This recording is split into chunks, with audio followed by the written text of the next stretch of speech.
नमस्कार, मी अमोल जोशी. रोकठोकमध्ये आपलं स्वागत. सर्वप्रथम रोकठोकच्या सर्व टीमतर्फे महाराष्ट्र दिनाच्या आणि कामगार दिनाच्या सर्वांना शुभेच्छा. रोकठोकमध्ये रोजच आम्ही राजकीय, सामाजिक, आर्थिक अशा वेगवेगळ्या विषयांवर त्या दिवसाच्या महत्त्वाच्या मुद्द्यांवर चर्चा करत असतो आणि त्या संबंधातले सगळे पैलू जनतेसमोर, प्रेक्षकांसमोर मांडण्याचा प्रयत्न करत असतो.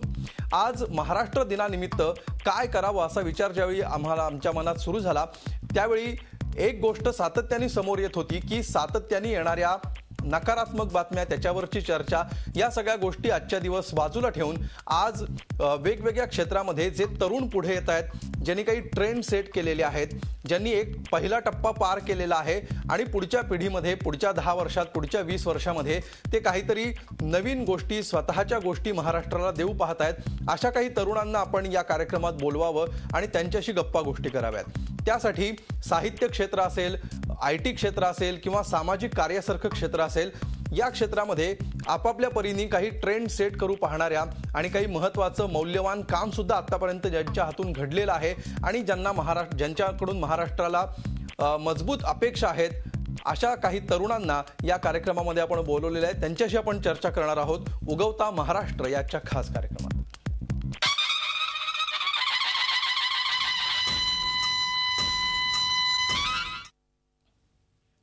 आणि या विषयावर चर्चा करण्यासाठी आपल्या सोबत आहेत सामाजिक कार्यकर्ते कृष्णा चांदगुडे. कृष्णा चांदगुडे हे गेल्या काही वर्षांपासून जात पंचायती विरोधात त्यांनी मोहीम उघडलेली आहे. ते पूर्ण महाराष्ट्र पिंजून काढतायत आणि जात पंचायतीच्या विरोधात त्यांचं काम सुरू आहे. समाज परिवर्तन, समाज प्रबोधनाचं काम अविरतपणे ते करतायत.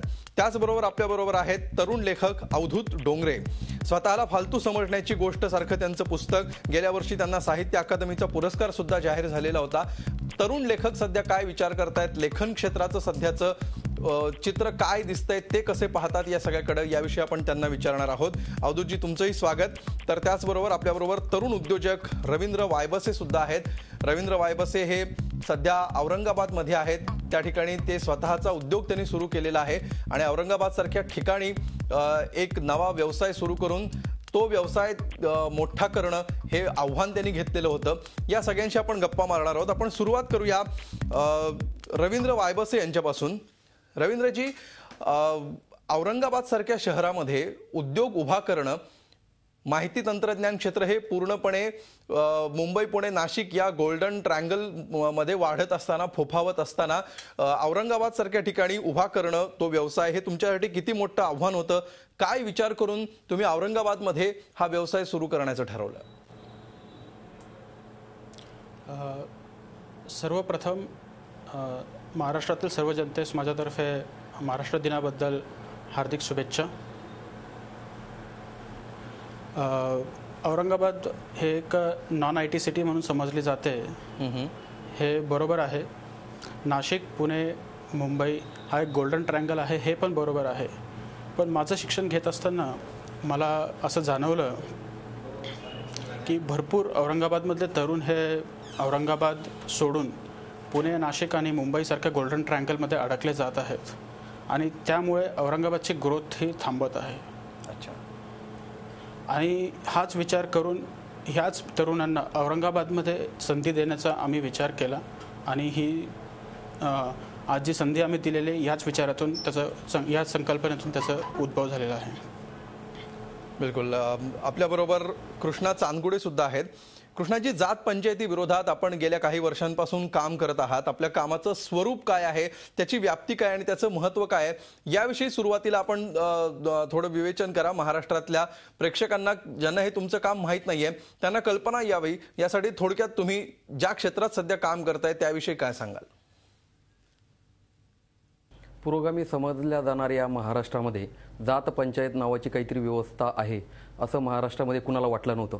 परंतु 2 वर्षापूर्वी नाशिकमध्ये एका बापाने आपल्या मुलीचा खून केला आणि त्यामागचा शोध घेण्यासाठी आणि तिच्या कार्यकर्त्यांनी जेव्हा प्रयत्न केला तर त्यामध्ये जात पंचायतीचा दबाव असल्याचं आम्हाला दिसलं आणि त्यानंतर डॉक्टर दाभोळकरांच्या दूरदृष्टीतून जात पंचायत मुठमाती अभियान नावाची आम्ही मोहीम सुरू केली आणि ही राज्यभर मोहीम राबवल्यानंतर आमच्या असं लक्षात आलं की महाराष्ट्रातील बहुतांश जातीमध्ये जात पंचायतीचं अस्तित्व असतं. जातीचे जे पंच असतात ते न्यायनिवाडे करतात, त्या लोकांना शिक्षाही देतात. आणि संविधानाला अभिप्रेत नसलेली ही एक पॅरलल ज्युडिशरी आहे, समांतर न्यायव्यवस्था आहे. आणि त्यामुळे आपली लोकशाही धोक्यात येत आहे हे जेव्हा आम्हाला कळलं, ह्या लोकांचे जे न्यायनिवाडे आहे ते अंधश्रद्धेवर असल्याचे जेव्हा आम्हाला कळलं, त्यावेळी आम्ही महाराष्ट्रामध्ये याचं लढायचं ठरवलं. या बाबतीमध्ये कोणताही कायदा अस्तित्वात नसताना केवळ प्रबोधनाच्या माध्यमातून आम्ही राज्यभर हा लढा लढत आहोत. डॉक्टर दाभोळकर यांचं गेल्याचं दुःख आणि त्यांचे मारेकरी आणि सूत्रधार न सापडल्याचा संताप हा मनामध्ये ठेवून कार्यकर्ते गेल्या 1.5 वर्षापासून महाराष्ट्रभर हे काम करत आहे. व्यापक असं प्रबोधन करत असताना पंचांशी सुसंवाद करत त्यांचं मत परिवर्तन करत जात पंचायत बरखास्त करायला लावणं याचा आम्ही प्रयत्न करत आहोत. आणि याचा परिपाठ म्हणजे की महाराष्ट्रातील 6 जात पंचायती बरखास्त झालेल्या आहेत. काही जात पंचायतींनी सामाजिक सुधारणांचे निर्णय घेतलेले आहेत. आणि याची दखल महाराष्ट्रातच नव्हे, भारतातच नव्हे तर युरोप आणि अमेरिकेच्या माध्यमांनी सुद्धा घेतलेली आहे. पोलंड येथील एका व्यक्तीने लघुपट बनवला आहे. अशा विविध पातळ्यांवरती ह्या मोहिमेची दखल घेत आहेत. आमचं म्हणणं एवढंच आहे की आजचा जो IPCचे काही सेक्शन आहे त्याच्या अंतर्गत आम्ही काही कारवाई करतो पंचांवरती, पण तो पुरेसा नाही. याच्यासाठी एक सक्षम असा कायदा हवा आणि त्याची प्रभावी अशी अंमलबजावणी व्हावी. त्याच्यासाठी सरकारने लवकरात लवकर हा कायदा तयार करावा अशी आम्ही मागणी करत आहोत. कारण गेल्या सप्टेंबर 2013 मध्ये की आम्ही 1 महिन्यात कायदा बनवू असं सरकारने उच्च न्यायालयात प्रतिज्ञापत्रक सादर केलेलं आहे. या आत्ताच्या सरकारने गेल्या 2 महिन्यापूर्वी आम्ही 3 महिन्यात कायदा बनवू असं सांगितलेलं आहे. त्याबाबत आम्ही एक मसुदा सरकारला सादर केलेला आहे. परंतु 2 महिन्यात सरकारने काही पावलं उचललेली नाही. आपल्याला जर सामाजिक न्यायाचा महाराष्ट्र घडवायचा असेल, आपल्याला जर लोककल्याणकारी राज्य घडवायचं असेल तर ही जी पॅरलल ज्युडिशरी आहे ती संपवणं गरजेचं आहे. आणि हे पीडित लोकांना समाजानं परत आपल्या समाजामध्ये त्यांना एक सन्मानाने जगता यावं यासाठी सरकारने प्रयत्न करणं गरजेचं आहे असं मला वाटतं. बिलकुल. गेल्या अनेक वर्षांपासून तुम्ही याबद्दल प्रयत्न करत आहात आणि सातत्याने महाराष्ट्राच्या वेगवेगळ्या भागामध्ये तुम्ही जात आहेत. समांतर ही जी न्यायव्यवस्था आहे ती संपवायला पाहिजे हा एक महत्त्वाचा मुद्दा तुम्ही मांडलाय. तरुण लेखक अवधूत डोंगरे आपल्यासोबत आहेत. अवधूत, मागच्या अनेक वर्षांपासून तुम्ही लिहिता आहात. आम्ही बऱ्याच वेळा तुमचे ब्लॉग सुद्धा वाचलेले आहेत. ब्लॉगमध्ये वेगवेगळ्या क्षेत्रावर तुम्ही केलेलं भाष्य असेल किंवा माध्यमांविषयी सुद्धा काही ब्लॉगमध्ये नोंदी तुम्ही करून ठेवलेल्या होत्या. नोंदी हा स्पेसिफिक शब्द मला अजूनही आठवतोय. पण ज्यावेळी तुम्हाला पुरस्कार मिळाला त्यावेळी संपूर्ण महाराष्ट्राला कळलं की अवधूत डोंगरे नावाचा एक लेखक आहे आणि तो वेगवेगळ्या ब्लॉगच्या माध्यमातून लिहितोय, पुस्तक लिहितोय, कादंबऱ्या लिहितोय. अगदी बेसिक प्रश्न, कदाचित हा बालिश प्रश्न सुद्धा तुम्हाला वाटू शकेल, मात्र मी अगदी बेसिक पासून सुरुवात करतो. पहिला प्रश्न हा आहे की तुम्ही का लिहिता?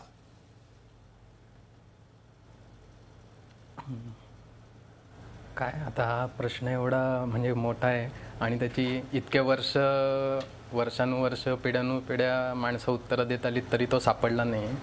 पण आपण एक दुसरी कादंबरी जी लिहिली तिचं तुम्ही नाव घेतलं नाही, त्याच्यात त्या प्रश्नाचं उत्तर शोधायचा थोडासा प्रयत्न केला आहे. पण आधी मला एक स्पष्ट करायचं आहे की मी काही ट्रेंड सेट केला आहे असं मला वाटत नाही. म्हणजे काही आत्तापर्यंत कादंबरी अनेक लोक लिहित आले तशी मी फक्त 2 कादंबऱ्या लिहिल्या. ब्लॉग पण माझ्या आधीपासून अनेक लोक लिहित आले तसा आपण लिहिला. आणि ट्रेंड सेट केला आहे असं कळावं एवढा काळही अजून गेला नाही आहे, त्याच्यामुळे ट्रेंड सेट केला आहे असं म्हणायला अवघड वाटतं. बिलकुल. म्हणजे हेच का लिहिताचं एक उत्तर आहे. आता आपण त्या ट्रेंड केला ह्या रिॲक्शनवर मी एक छोटी रिॲक्शन दिली ना, तर हे असंच आहे लिहायचं म्हणजे सुद्धा थोडंसं. बिलकुल. पण ह्या सगळ्या गोष्टींमध्ये सध्याची जी समाज व्यवस्था आहे, सध्याचं जे काही सगळं व्यवहार सुरू आहे त्याच्यामध्ये एक लेखक म्हणून एका लेखकाचं नेमकं काय स्थान आहे असं तुम्हाला वाटतंय? सध्याच्या समाज व्यवस्थेमध्ये तुमचं स्थान तुम्ही कसं पाहता? मी याच प्रश्नासाठी मी इथे यायला होकार दिला होता. 14 एप्रिलला विलास सारंग नावाचे एक लेखक वारले मुंबईत गोरेगावला. त्यांची पुस्तकं मौज प्रकाशन, पेगवीन अशा विख्यात प्रकाशकांनी काढलेली आहेत. आणि त्यांनी खरा ट्रेंड एक मराठीतला काही छोटा वेगळा सेट केला असेल असं आपल्याला म्हणता येईल. तर ते वारले याची आपल्याला काहीच किंमत नव्हती. 4-2 पेपरांमध्ये एक लेख वगैरे आले. वृत्तवाहिन्यांनी तो खालचा तुमचा छोटी पट्टी दाखवली नाही आणि तर ते गेले, आता गुमनाम मौत झाली. तर ही लेखकाची आपल्या समाजातली एक स्थान आहे. मला जे आत्ता आपण बोलायचं तर मला आत्ता बोलवलं हे सुद्धा युवक म्हणून आपण बोलतोय. म्हणजे ते एक मूल्य केलंय आपण की तरुणाई हे सध्या जास्त आहे. दुसऱ्या वाहिन्यांवर पण सध्या चाललंय ते महाराष्ट्राचे 56 शिलेदार वगैरे हे तरुण आहेत म्हणून आहे. म्हणजे तरुणाई हेच काहीतरी एक कमॉडिटी आहे. पण लेखनाचं स्थान काय हे कळायला काही अवकाशच अजून मला तरी मिळाला नाही. जे मी जुनं बघितलं तर हे सारंग आत्ताचं उदाहरण आहे 14 एप्रिलचं.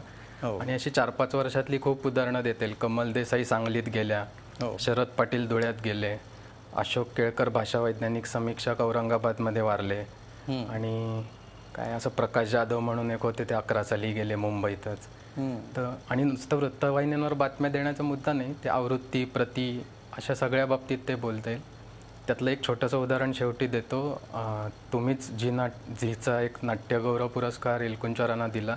त्याच्यात त्यांनी म्हटले की मी माझ्या लेखकपणाचा फार पाऊ करत नाही, कारण ते नामवंत आहेत तरीसुद्धा एका पुस्तकाची आवृत्ती 1000ची निघते, वर्षाला 100-125 प्रती खपतात, 7-8 वर्षात एक आवृत्ती संपते.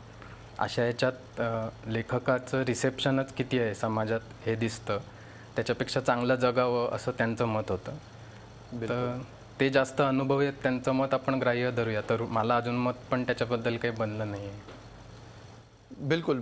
पण तुम्ही जी उदाहरणं देताय अवधूत, याविषयी आपण बोलूयाच. मात्र आधीच्या पिढीचे किंवा ह्याच्यापूर्वी अगदी आपण आता नवीन काळानुसार 10 ते 12 वर्षांची एक पिढी असा हिशोब जरी केला तरी सुद्धा प्रत्येक पिढीचे अनुभव वेगळे असू शकतात. आणि तुम्ही ट्रेंड सेट केला नाही असं तुम्ही म्हणताय, ते काही अंशी जरी खरं असलं तरी सुद्धा ट्रेंड सेट करणं म्हणजे काही सगळ्या गोष्टी करून संपल्या आणि आता करायचं काहीच राहिलं नाही या अर्थाने मी म्हणत नाहीये. पण जी वेगळी वाट लोकांना दिसते, पूर्ण वेळ लेखक होता येऊ शकतं का याच्याविषयी सुद्धा मतभेद आहेत. तुम्ही तसे आहात की नाही हे पण आम्हाला माहिती नाही. पण ज्यांना मराठी कादंबरीमध्ये कथेमध्ये काही करायचं असेल त्यांच्यासाठी एक पुरस्कार प्राप्त लेखक नेमका काय विचार करतोय, तो कसा जगतोय, तो या सगळ्या व्यवस्थेकडे कसा बघतोय हे जाणून घेणं सुद्धा महत्त्वाचं आहे. याविषयी आपण बोलत राहूया. एक ब्रेक घेऊया आणि ब्रेक नंतर ही चर्चा आपण सुरू ठेवूया.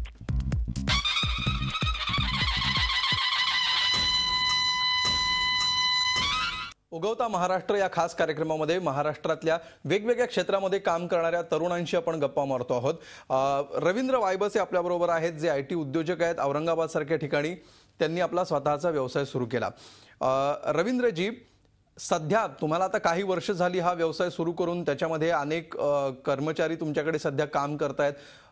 पण गोल्डन ट्रायंगल सोडून या ठिकाणी इतर भागामध्ये जसं तुम्ही औरंगाबादमध्ये करताय, किती क्षेत्र पुणे मुंबई नाशिक सोडून इतर भागामध्ये तुमचं हे क्षेत्र किती विस्तारतंय असं आपल्याला वाटतं?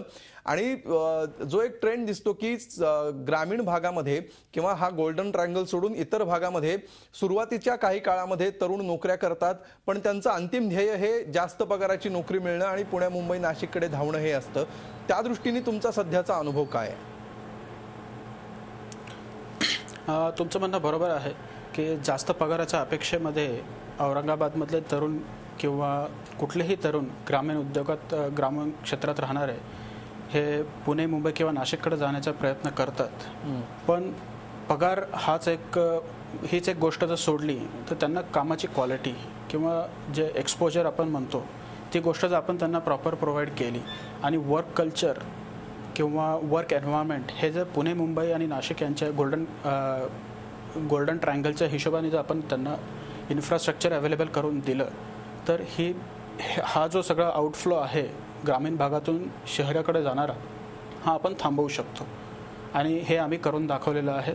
आणि आज माझ्याकडे जेवढे काही सहयोगी काम करत आहेत ते सगळे कामामध्ये त्यांचे एक्सपर्ट आहेत आणि हे सर्व सहयोगी इंटरनॅशनल लेवलवरती काम करत आहेत आणि ते सगळे खुश आहेत तिथे. बिलकुल. पण रवींद्रजी, मला अजून तुमच्याकडे हे पण जाणून घ्यायचं आहे की अनेक तरुण इंजिनियर्स तुमच्याकडे काम करत असतील, अनेक जण काम करतायत, करून गेलेले असतील. तरुणांमधला सध्याचा ट्रेंड काय दिसतो या दृष्टीने मी हा प्रश्न विचारतोय की केवळ जास्त पगाराची नोकरी एवढं एकच निकष ठेवून सगळे तरुण शहरांकडे, पुण्या मुंबईकडे, नाशिककडे धावतायत की त्याच्या पलीकडे अजून सुद्धा काही गोष्टी त्यांच्या डोक्यात आहेत, त्यामुळे हा फ्लो होता? जसं शहरात राहणं हा एक स्टेटस सिम्बॉल सुद्धा आहे किंवा ग्रामीण भागातली पार्श्वभूमी, गाव सोडून मला जायचं आहे आणि पुण्या मुंबईत मी जाणं म्हणजेच माझ्या यशाचा एक निकष माझ्या कुटुंबामध्ये मानलं जाईल, हा एक दुसरा विचार असतो. तर काय सध्याचा तरुण हा ग्रामीण भागात राहायला, औरंगाबादमध्ये राहायला जर पसंती देतोय तर तो कुठल्या कुठल्या कारणांसाठी देतोय, आणि जर तो बाहेर पडतोय तर कुठल्या कुठल्या कारणांसाठी पडतोय? औरंगाबादमधला तरुण बाहेर पडत आहे तो फक्त काही कारणांमुळेच. जसे की काही तरुणांना जे हॅपनिंग लाईफ आपण जे म्हणतो किंवा तरुणाई जी पाहिजे असते ती पुणे आणि मुंबईमध्ये फार अनुभवायला भेटते त्यांना. हे एक मेजर कारण आहे ज्यासाठी औरंगाबादसारख्या शहरांमध्ये तरुणांची पसंती नसते. पण त्यामागे दुसरे पण फॅक्टर्स भरपूर आहेत, जसे की तरुणांना त्यांच्या फॅमिलीसोबत राहायचं असतं.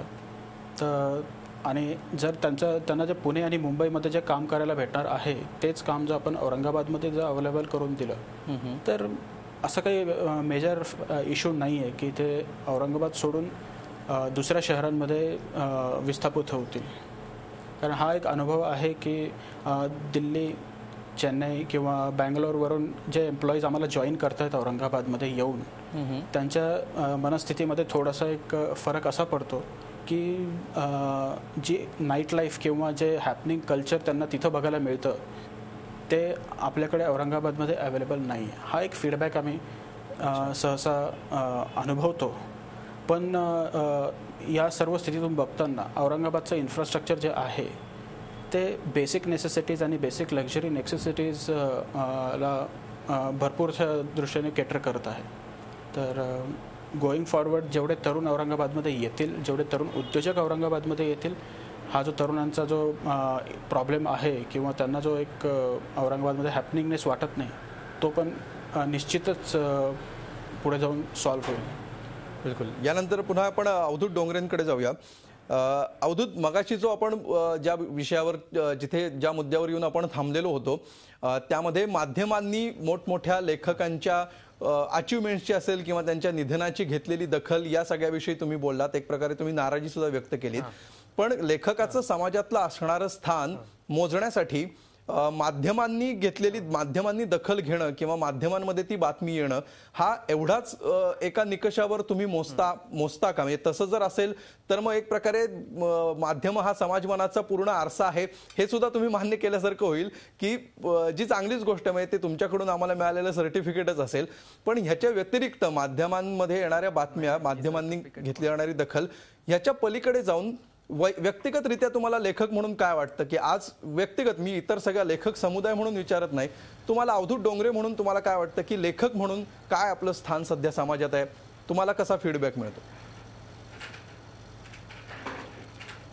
नाही, आणि फक्त माध्यमांच्या निधनाच्या बातम्या एवढाच निकष नाही, मी आवृत्तीचा पण सांगितला आणि असे काही अजून सांगत जाता येतील पण ते राहू दे. तर मला व्यक्तिगत मजा वाटते लेखक म्हणून. कसं म्हणजे आता ते लेखकाचे भाग कसे पडायचे माहीत नाही, पण असे दोन आपण ढोबळ पाडले की लिहित असतानाचा लेखक आणि लिहून झाल्यानंतरचा लेखक. असं तर लिहित असतानाचा लेखक हे काय खूपच आनंदाची गोष्ट आहे. ते आनंदाचे डोई, आनंद तरंग वगैरे असं तुकारामाने म्हटलंय तसं वाटतं. पण त्याच्यानंतरचं काही बोलावं एवढा माझा अनुभव नाही आहे. थोडेफार प्रतिक्रिया येतात त्याच्यावरनं चांगलं वाटतं. पुरस्कारावरनं काय आपण ठरवूया नको, त्याच्यावरून दर्जा पण ठरत नाही आणि काहीच म्हणजे अंदाज पण येत नाही. प्रतिक्रिया येतात वेगवेगळ्या जिल्ह्यातून किंवा वेगवेगळ्या थरातल्या जाती जमातीतल्या लोकांच्या येतात बऱ्यापैकी, पण ठोस काही अंदाज सांगावा असं नाही मला सांगता येणार. पण पहिला भाग जे सांगितला लेखकाचा तो तर म्हणजे त्याच्यामुळेच आपण लिहितो असं होतं. बिलकुल. हा नंतरचा भाग काय नसला तरी माणसं लिहितच राहतील.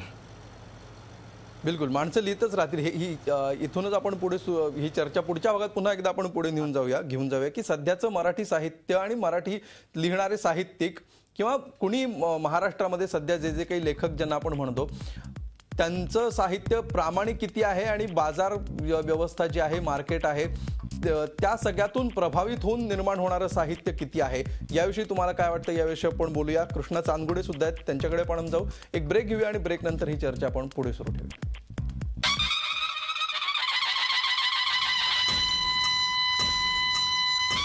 वेगवेगळ्या क्षेत्रातल्या तरुणांशी आपण चर्चा करतो आहोत. जात पंचायतीबाबत काम करणारे कृष्णा चांदगुडे आपल्या सोबत आहेत. कृष्णाजी, वेगवेगळ्या ठिकाणी फिरत असताना असा एखादा आलेला अनुभव तुम्ही आमच्याशी शेअर करू शकाल का, की ज्यातून जात पंचायतीचं दाहक, त्याची वास्तवता याची प्रचिती येऊ शकेल सगळ्यांना? बहुतेक समाजामध्ये पंचांना हा देवाचा अवतार समजला जातो, त्यामुळे पंचांचा शब्द हा अंतिम मानला जातो. बरेच जे असे घटना आहे की सांगता येतील आपल्याला की त्या घटनेमध्ये न्यायनिवड हे अंधश्रद्धेवर आधारित होते आणि शिक्षा ह्या अतिशय अघोरी आणि अमानुष होत्या. एक उदाहरण सांगतो तुम्हाला की एका ताया नावाच्या माणसाचं जेव्हा एका महिलेबरोबर लग्न झालं आणि त्यांनी आपल्या भावाच्या मुलीचा नरबळी दिला आणि तो तुरुंगात गेला, त्यामुळे त्याची जी बायको होती तिचं लग्न पंचांनी दुसऱ्या एका व्यक्तीबरोबर लावून दिलं आणि हा जो ताया जेव्हा सुटून आला 5 वर्षानंतर, तो त्यांनी त्याच्या बायकोची मागणी केली. परंतु त्या बायकोनी पंचांसमोर लग्न केलं असल्यामुळं पंचांनी त्या बायकोला दुसरी एखादी महिला त्या तायाला देण्यास सांगितली आणि त्यावेळेस त्या महिलेची भावाची मुलगी जी 2 वर्षाची होती आणि ताया जो 40 वर्षाचा होता, त्या दोघांचं लग्न जात पंचायतीनं जबरदस्तीनं लावलं आणि त्यांच्या नियमाप्रमाणे 12 वर्ष झाल्यानंतर त्या मुलीनं नवऱ्याबरोबर जायचं असतं. त्याप्रमाणे या मुलीने नाकार देऊ नये 12व्या वर्षी ह्या तायाने तिची मागणी केली. परत ही केस जात पंचायतीमध्ये गेली. जात पंचायतीने त्या मुलीला नांदण्याचा फतवा काढला, परंतु ह्या मुलीने सांगितलं की मी आत्महत्या करेल, परंतु याबरोबर खुनी माणसाबरोबर, वयस्कर माणसाबरोबर लग्न करणार नाही. आणि याच्यामध्ये पंचांनी जबरदस्ती केल्यानंतर मुलीच्या आईवडिलांनी काही 1 वर्षाची मुदत मागून घेतली, त्यामध्ये त्यांनी दंड भरला. अशी 5 वर्ष त्यांनी साधारणतः 2.5 ते 3 लाख रुपये दंड भरल्यानंतर मागच्या वर्षी या मुलीचं वय झालं 17 वर्ष आणि त्या तायाचं वय झालं साधारणतः 55 वर्ष. अशा वेळेस ह्या मुलीला तो घटस्फोट पाहिजे होता आणि ताया घटस्फोट द्यायला तयार नव्हता, कारण ती तायावरून नांदली नव्हती. या बाबतीमध्ये पंचांनी एक अमानुष असा निर्णय दिला की जो निर्णय ऐकून आमच्या कार्यकर्त्यांचा सर्व महाराष्ट्र आदरला. तो निर्णय असा होता, पंचांनी त्या मुलीला सांगितलं का आम्ही तुम्हाला घटस्फोट देतो आणि तायाला सांगितलं की ही तुझ्याबरोबर नांदेल, परंतु त्यासाठी या मुलीनं त्या तायाबरोबर एक रात्रीपुरतं झोपावं लागेल. आणि हा भयंकर निर्णय ऐकला आम्ही आणि त्याच्यानंतर ह्या प्रकरणात आम्ही लक्ष घातलं. 6 महिने आम्ही लढत होतो आणि त्यानंतर त्या मुलीची आम्ही या प्रकरणातून सुटका केली. एवढंच करून आम्ही थांबलो नाही, तर त्या मुलीला न्याय मिळाल्यानंतर ही जी सर्वोच्च जात पंचायत होती ती पण बरखास्त केली आम्ही आणि एक सामाजिक सुधारणांचं एक महाराष्ट्रात एक पाऊल पडलं असं आम्हाला वाटतंय. अशा भरपूर घटना आहे की ज्या अंधश्रद्धेवर आधारित आहे आणि ज्या शिक्षा आहे त्या अघोरी आणि अमानुष आहेत. बिलकुल कृष्णाजी, मात्र ज्या प्रकारचं काम तुम्ही करताय, अनेक चळवळी आपल्याकडे आहेत, त्यांचं भवितव्य काय असेल किंवा त्यात नेमकं सध्या काय घडतं याच्याविषयी दोन्ही बाजूंनी चर्चा होत असतात. मात्र तुम्ही ज्या प्रकारचं काम करताय या क्षेत्रामध्ये, या प्रकारच्या कार्यामध्ये जे नवीन तरुण येत आहेत त्यांचा ओढा किती आहे, त्यांचं प्रमाण कसं आहे, तो वाढतोय, कमी होतोय, काय सांगाल याविषयी? खरं तर तरुण जे आहे ते अत्यंत संवेदनशील आहेत. अण्णा हजारेंचं आंदोलन असू द्या किंवा आपचं आंदोलन असू द्या, या दोन्ही आंदोलनामध्ये हे जे कार्यकर्ते होते, तरुण कार्यकर्ते होते, ते रस्त्यावरती उतरले, परंतु त्यांना परत आपण कसं सामावून घेऊ शकलो नाही, हा खरंच आजचा एक कळीचा मुद्दा आहे. मी जेव्हा तरुणांशी बोलतो, जात पंचायतीबद्दल बोलतो, तेव्हा त्या समाजातले तरुण पुढे येतात आणि जात पंचायतीच्या विरोधात भांडायला तयार होतात आणि जात पंचायत ही जी पॅरलल ज्युडिशरी आहे ती बंद करण्यासाठी प्रयत्न करतायत. त्यामुळे तरुणांवरती आमचा खूप विश्वास आहे, त्याच्याशी मी सुसंवाद करतोय. काही समाजामध्ये की ह्या जात पंचायतीची शिक्षा अशा आहेत की महिलेला तिच्या चारित्र्याचा संशय घेतल्यानंतर पावित्र्यता शुद्ध करण्यासाठी उकळत्या तेलातनं नाणं बाहेर काढावं लागतं. हात भाजला नाही तर तिचं पावित्र्य शुद्ध मानलं जातं. किंवा एखाद्या महिलेच्या हातावरती पानं ठेवून तिच्यावरती लोखंडी कुऱ्हाड ठेवली जाते. 5 पाऊल चालल्यानंतर ती कुऱ्हाड फेकावी लागते आणि हात जर जळाला तर तिने गुन्हा केला असं सिद्ध मानलं जातं. किंवा तोंडामध्ये तांदूळ सगळ्याला दिले जातात, 5 मिनिटानंतर थुंकल्यानंतर ते जर अधिक ओले निघाले तर तो गुन्हा त्या महिलेने केला असं सांगितलं जातं. किंवा अनेक भागामध्ये मुलींची कौमार्याची परीक्षा पण घेतली जाते. हे जे प्रकार आहे, जेव्हा तरुणांना आम्ही सांगतो, त्यांच्याशी बोलतो, तेव्हा त्या समाजातले तरुण बंड करून उठतात आणि ह्या जात पंचायत बरखास्त करायला मदत करतात. त्यामुळे आम्हाला असं वाटतं की महाराष्ट्र अणीसकडे तरुणांचा प्रचंड ओढा आहे. एका बाजूने जादूटोणा विरोधी कायदा आणि दुसऱ्या बाजूने जात पंचायत विरोधी कायद्यासाठीचे प्रयत्न, या दोन्ही पातळीवरती आम्ही जेव्हा बघतो तर तरुणांचा अत्यंत म्हणजे सध्या प्रचंड आशावादी चित्र आहे असं आपण म्हणूया. अवधूत डोंगरे, साहित्यामध्ये समाजाचं प्रतिबिंब पडत असतं. आजचा जो सध्याचा महाराष्ट्र आहे, आजचा महाराष्ट्र तुम्हाला कसा दिसतो? बापरे, काय खूपच म्हणजे सॉरी, पण खूप मोठा आवाक्याचा प्रश्न आहे. आता कसं उत्तर देऊ म्हणजे त्याचं थोडं काहीतरी. नाही, हा फारच जनरल प्रश्न आहे हे मला मान्य आहे, पण तरी सुद्धा ज्या ज्या नाही म्हणजे क्षेत्रामध्ये सॉरी तुम्हाला हे म्हणून नाही.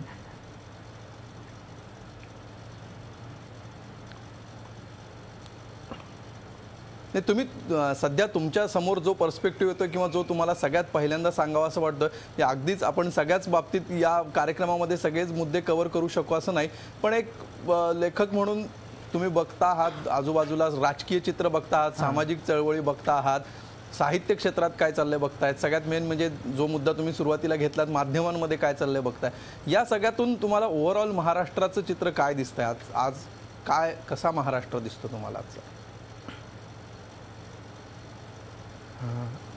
मी खूप सगळं सांगता येईल असं मगाशी म्हटल्याप्रमाणे मला माझ्या आवाक्यातलं नाही, पण असं छोटी मोठी उदाहरणं दिली तर आत्ता गडचिरोलीला 2 आठवड्यापूर्वी आदिवासींनी एक 8-1 हजाराचा मोर्चा काढला होता.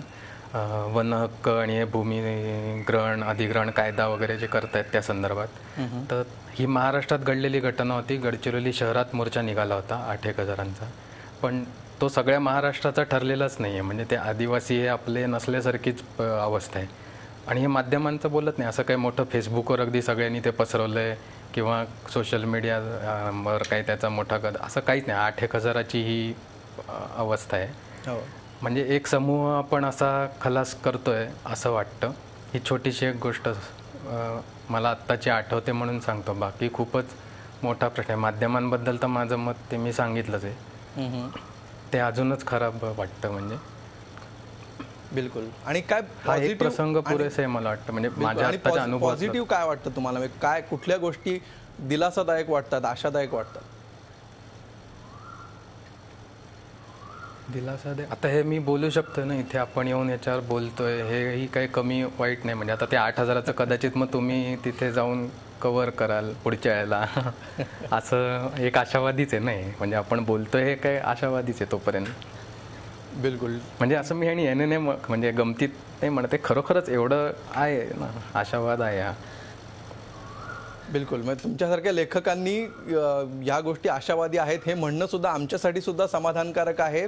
आणि त्याचबरोबर जे लाखो लोक हा कार्यक्रम बघत असतील त्यांच्यासाठी सुद्धा ते निश्चितपणे दिलासादायक असेल अशी आमची अपेक्षा आहे. अर्थात या सगळ्या गोष्टींचा फीडबॅक आल्यानंतर पुढच्या काळात या गोष्टी सिद्ध होत जातीलच. ही चर्चा आपण सुरू ठेवूया. पुन्हा एक ब्रेक घेऊया आणि ब्रेक नंतर आपण लगेच भेटूया.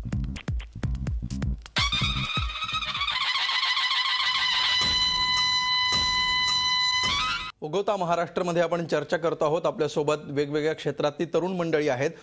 रवींद्र वायबसेंकडे आपण जाऊया औरंगाबादला. रवींद्रजी, सध्या तुम्ही एक प्रयोग काही वर्षांपूर्वी सुरू केला, त्याला आता या टप्प्यावर यश येताना आपल्याला बघायला मिळते. अजून बराच मोठा पल्ला तुम्हालाही गाठायचा आहे. महाराष्ट्रातल्या औरंगाबादमध्ये हा प्रयोग तुम्ही यशस्वी करून दाखवलात. पुढच्या 10 वर्षामध्ये महाराष्ट्रात IT क्षेत्राचं काय चित्र तुम्हाला दिसतंय?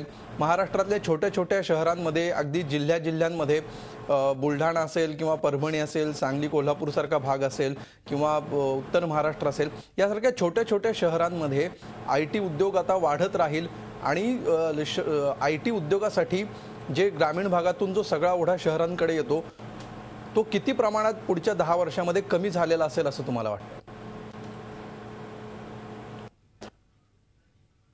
हा जो गोल्डन ट्रायंगल जो आपण पूर्वीपासून जो डिस्कस करत होतो तो सोडला तर भरपूरशा कंपन्या अशा आहेत ज्यांना ह्या गोल्डन ट्रायंगलमधनं बाहेर पडायचं आहे. अच्छा. आणि ह्याच ग्रामीण क्षेत्रातनं किंवा छोट्या शहरांमध्ये असलेले तरुण उद्योजक किंवा तरुण युवक हे इक्वली मोठ्या शहरांमध्ये काम करणाऱ्या तरुणांसोबत काम करू शकतात किंवा त्यापेक्षा चांगलंही काम करू शकतात. हा आमचा पर्सनल अनुभव आहे आणि हा प्रूव्हन रेकॉर्डसुद्धा देखील आहे. त्यामुळे पुढच्या 10 वर्षाचं चित्र असं आपल्याला दिसणार येईल की पुणे, मुंबई किंवा नाशिक यांची जी मक्तेदारी आज आहे औरंगाबाद IT सेक्टरमध्ये, ही काहीशा प्रमाणामध्ये कमी झालेली असेल. व छोटे शहरं जसं आपण बुलढाण्याबद्दल बोललात, औरंगाबादबद्दल बोललात, सातारा बोललात, सांगली बोललात, यामधले तरुण उद्योजक देखील IT क्षेत्रामध्ये फार पुढं जातील असं आपल्याला दिसून येईल. व ह्या शहरांचा विकाससुद्धा या कंपन्यांसोबतच होत राहील असं मला माझं एक ढोबळ असं मला वाटतं. बिलकुल. अवधूत, तुम्हाला काय वाटतं की हो, बोला बोला, पूर्ण करा रवींद्रजी. याच धन्यवाद. याचसोबत मला असं वाटतं की माझे जे सहयोगी आहेत, माझ्यासोबत जे आज 70 ते 75 लोक माझ्यासोबत जे काम करत आहेत, हो. मी या सर्वांचा स्पेशली धन्यवाद करू इच्छितो. यांचा अथक परिश्रमाशिवाय आज जे आम्ही यश साकारलेलं आहे आणि आज मी पूर्ण महाराष्ट्राशी बोलू शकत आहे, हे फक्त माझ्या सहयोग्यांमुळेच आहे आणि ह्याचं सर्व श्रेय मी माझ्या सहयोग्यांना देऊ इच्छितो. बिलकुल, टीम वर्कला तुम्ही यश देत आहात. अवधूत, पुढच्या 10 वर्षामध्ये मराठी लेखन क्षेत्राचं कसं चित्र तुम्ही पाहता, हा प्रश्न या अँगलनी मी विचारतो आहे की इंग्रजीमध्ये आज असे काही लेखक आहेत की जे पूर्ण वेळ लेखन करतात, ते बाकी इतर अर्थार्जनासाठी, आपण म्हणूया अर्थार्जनासाठी बाकी इतर कशावर अवलंबून राहण्याची त्यांना गरज वाटत नाही. सध्या मराठीमध्ये असे अनेक लेखक आहेत जे तुमच्याही ओळखीचे अनेक असतील, तुम्ही स्वतः असाल, इतर अनेक मंडळी आपल्या ओळखीचे आहेत की ज्यांना पूर्ण वेळ लेखन करायला आवडेल, मात्र सध्या त्यासाठी पोषक वातावरण किंवा पोषक आपली अर्थव्यवस्था, समाजव्यवस्था उभी करणं हे त्यांना शक्य होत नाही. ते शक्य होईल असं नजीकच्या भविष्य काळात तुम्हाला दिसतंय का? आणि जर दिसत नसेल तर त्यासाठी काय करायला हवं असं तुम्हाला वाटतं? काय अपेक्षा आहेत तुमच्या?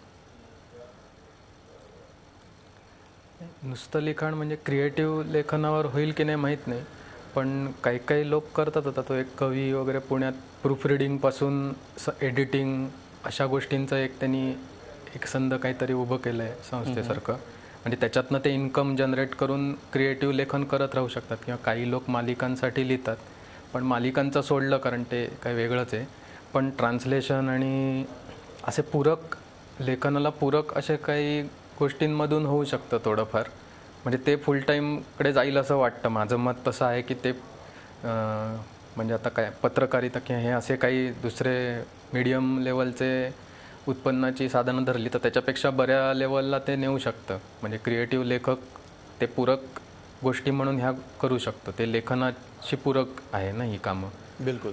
असं पूर्ण नुसतं लेखन काही पूर्ण वेळ होईल असं माहीत नाही. आता चित्रपट लिहून वगैरे होत असेल, पण ते गृहीत नाही धरलंय मी माझ्या ह्या बोलण्यात.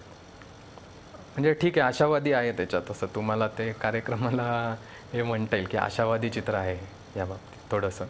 बिलकुल, सध्या आशावादी चित्र तुम्हाला दिसतंय. कृष्णा चांदगुडे यांच्याकडे जाऊया. कृष्णाजी, या कार्यक्रमातला हा शेवटचा प्रश्न मी तुम्हाला विचारतोय. शेवटचा प्रश्न हा आपल्यासाठी आहे, कारण आपल्या कार्यक्रमाची वेळ संपत आलेली आहे. की या क्षेत्रात आता तुम्ही गेल्या काही वर्षांपासून काम करताय, तुम्हाला काय वाटतं की तुमचं स्वप्न काय आहे? काय झालं म्हणजे आपलं स्वप्न पूर्ण झालं असं तुम्हाला वाटेल? खरं तर आतापर्यंत जे जे सत्तेमध्ये सरकार आलं त्यांनी हे महाराष्ट्राचे सामाजिक सुधारणांचे काही निर्णय घेतले असतील, परंतु ह्या राज्यातले जे सामाजिक कार्यकर्ते आहेत त्यांची सुरक्षता काय? हे जे सरकार आहे की ते समाजसेवकांचं नाव घेतं, एका बाजूने समाज सुधारकांचं नाव घेतं, परंतु त्यांचे विचार जे आहे कृतीमध्ये आणण्यासाठी जे कार्यकर्ते प्रयत्न करतात त्यांच्यावरती गोळ्या झाडल्या जातात आणि दुसऱ्या बाजूने त्या गोळ्या झाडणाऱ्या व्यक्तीचं तपासही होत नाही, त्यांच्या सूत्रधारांचा पण तपास लागत नाही. विवेकी विचार पसरवण्याचं काम करायचं का नाही हे सरकारने पहिलं आम्हाला सांगितलं पाहिजे, तर अधिक तरुण याच्यामध्ये येतील आणि हा विवेकी विचार समाजापर्यंत पोहोचेल. अधिक व्यापक प्रमाणात जर बोलायचं ठरलं तर महाराष्ट्रामध्ये ह्या राज्याची मध्ये जे सामाजिक कार्यकर्ते होऊन गेले, सामाजिक सुधारणांचे अनेक निर्णय होऊन गेले, ह्या महाराष्ट्राला एक संत आणि समाज सुधारकांची अशी उज्ज्वल परंपरा आहे की जी अन्य कोणत्याही राज्याला नाही. परंतु त्या संतांच्या आणि समाज सुधारकांचे जर विचार समाजात आपण जर पोहोचवायचे ठरवले तर त्यावेळी लोकांची हत्या केली जाते. त्यामुळे सरकारने ही जबाबदारी घेणं अधिक गरजेचं आहे असं मला वाटतंय. परंतु त्याच वेळेस अनेक जे समाजातले प्रश्न आहेत, जातीचे खूप मोठे प्रश्न आहेत आणि जात वास्तव या समाजाचं एक मोठं वास्तव आहे आणि ते आपण प्रत्येकाने ते मान्य केलं पाहिजे. आणि ह्या महापुरुषांना प्रत्येकाने त्या एका जातीमध्ये बंद केलेलं आहे, त्यांना बाहेर काढणं हे पहिलं आपलं काम आहे. तर त्या लोकांचे विचार समाजामध्ये अधिकपणे रुजले जातील असं मला वाटतंय. स्त्रियांच्या शोषणाचे प्रकार असतील, जादूटोणा विरोधी कायद्याच्या अंतर्गत पहिल्या 100 केसेसमध्ये 20 केसेसमध्ये त्यांचं शोषण झालेलं होतं. ही बाजू जेव्हा समोर आली तेव्हा अनेक लोकांनी हळहळ व्यक्त केली. अनेक क्षेत्रात स्त्रियांची विटंबना होते, त्यांच्या हक्कांचं उल्लंघन केलं जातं. कामगारांचा असेल, भटक्या लोकांचा असेल, दलित मित्रांचा असेल, या सगळ्या क्षेत्रामध्ये सरकारने विशेष लक्ष देण्याची गरज आहे. एका बाजूने कार्यकर्ते जीवावर होऊन जर हे करत असेल तर सरकार याच्यात गंभीर का होत नाही असा प्रश्न आहे. एकच तुम्हाला उदाहरण सांगतो की सगळ्यात जास्त अत्याचार ह्या महाराष्ट्राच्या अहमदनगर जिल्ह्यात होतात. ते जातीय अत्याचार थांबवण्यासाठी महाराष्ट्र अंधश्रद्धा निर्मूलन समितीने 3 वर्षासाठी सामाजिक न्यायाच्या प्रस्थापनेसाठी हा जिल्हा दत्तक घेतलेला आहे आणि गेल्या 2-3 दिवसानंतर येत्या 2-3 दिवसानंतर त्याचं उद्घाटनही होणार आहे. जर एखादी सामाजिक संस्था याची करण्यासाठी तयार होत आहे परंतु सरकार याची दखल काय घेत नाही की सरकारला हे सर्व असंच चालावं असं वाटतंय. हे खरं गंभीर आहे. सरकारने या सर्व सामाजिक संस्थांना बरोबर घेऊन वेगवेगळे कायदे आहेत त्याची अंमलबजावणी केली पाहिजे आणि या सामान्य माणसांना त्यांचं मानवी हक्कांचं उल्लंघन होणार नाही अशा पद्धतीने त्यांना वर्तणूक होण्यासाठी आणखी काही कायदे गरजेचे असेल. उदाहरणार्थ जात पंचायती विरोधी कायदा असेल, असे अनेक कायदे प्रस्थापित आहे सरकारकडे. ते कायदे लवकरात लवकर अंमलात आणण्याचं गरजेचं आहे असं मला वाटतं. बिलकुल. म्हणजे आपल्याकडे या सगळ्या क्षेत्रातल्या तुमच्या सगळ्यांची तिघांशी बोलत असताना एक गोष्ट सातत्यानं जाणवते की अनेक ठिकाणी निराश करणाऱ्या गोष्टी आहेत, प्रचंड मोठी आव्हानं आहेत. मात्र आशावाद अजून जिवंत आहे. मोठ्या प्रमाणात तो आहे, काही ठिकाणी तो कमी प्रमाणात आहे. मात्र पूर्ण निराशेचं वातावरण निश्चितपणे नाहीये. हा आशावाद घेऊन हे सगळे पुढे चाललेले आहेत. आपण लक्ष ठेवून असूया वेगवेगळ्या क्षेत्रामध्ये काय काय घडतंय याच्यावर सातत्याने आपलं लक्ष असणारच आहे. मात्र आज महाराष्ट्र दिनाच्या निमित्ताने आपण काही निवडक क्षेत्रांचा आढावा घेण्याचा आणि त्या क्षेत्रात प्रत्यक्ष काम करणारे तरुण आज काय विचार करतायत हे त्यांच्याकडनं जाणून घेण्याचा प्रयत्न केला. या चर्चेत सहभागी झाल्याबद्दल अवधूत डोंगरे, कृष्णा चांदगुडे आणि रवींद्र वायबसे तुम्हा तिघांचेही मनापासून धन्यवाद. रोखोकमध्ये आज आम्ही इथेच थांबतोय. ताज्या बातम्यांसाठी पाहत रहा झी24 तास. रहा कॉलवर.